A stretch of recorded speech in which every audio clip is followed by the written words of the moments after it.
Ақжол фракциясының депутаттық сауалы премьер-министрдің орынбасары Дүйсеноваға.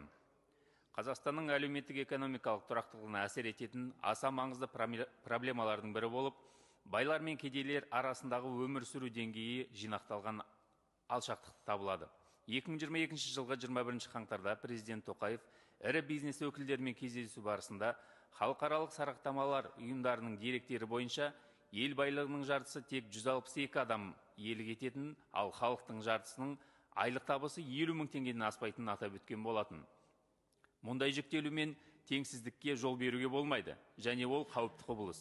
Мемлекет басшысы өзінің жолдауларымен сөйлеген сөздерінде ұлттық табысты әділ жолмен қайта бөлу қажеттілігі туралы да бірнеше рет мәлімдеген болатын. Сонымен қатар, байлар мен кедейлер арасындағы алшақтықты азайту мәселесі әлі күнге дейін мемлекеттік органдар тарапынан кешенді және біртұтас көзқарасқа ие болмай отыр.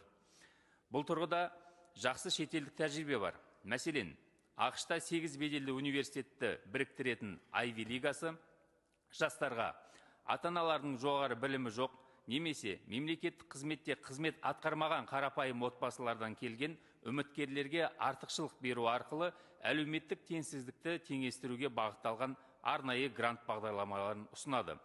Бұл әлеуметтік лифт жүйесі жастарға сапалы білім алуға, беделді жұмысқа орналасуға, содан кейін өмірде лайықты орын алуға мүмкіндік береді. Мұндай тәсілдер мемлекеттік қызметке және ірі корпорацияларға қабылдау кезінде де қолданылады. Қазақстанда аз қамтылған халықты қолдау бойынша, мысалы, атаулы әлеуметтік көмек, ауыл жастарына, мүгедектерге, көп балалы және толық емес отбасыларға арналған білім беру гранттары және тағы басқа сияқты жекеленген шаралар жүзеге асырылатындығын мойындауымыз қажет.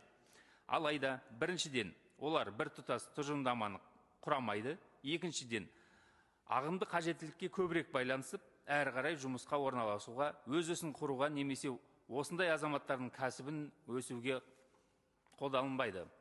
Шын мәнінде біздің әлеуметтік лифт дипломға дейін жастардың болашақ тағдырына септік тигізбей, тек бірінші қабатта ғана жұмыс істейді.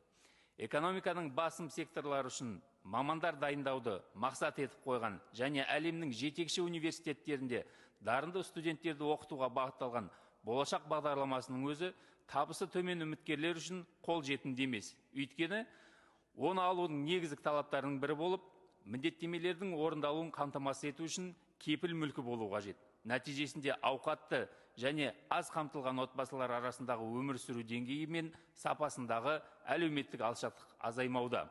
Ақжол партиясы қолданыстағы тәсілдерді әлеуметтік алшақтықты қысқарту жөніндегі бірыңғай кешенді бағдарламаға біріктіру, сондай-ақ оны қазақстандықтарға аман қалуға емес, болашақта сенімді қарауға мүмкіндік беруге басқа да жобалармен толықтыру қажет деп санайды. Біз аз қамтылған отбасылардан шыққан жастарға қажетті шешімдерді қамтитын бір қатар шаралар әзірлеуді ұсынамыз.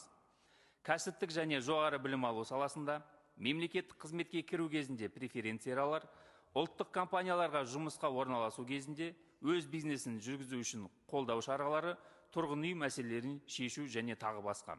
Әр қазағым менің жалғызым. Адамдарға өз таланттарын, амбицияларын жүзеге асыруға, өмірде лайықты орын табуға мүмкіндік беру керек. Құрметпен Ақжол фракциясының депутаттары Бейсенбаев, Перуашев, Еспаева, Иса, Барлыбаев, Ерубаев.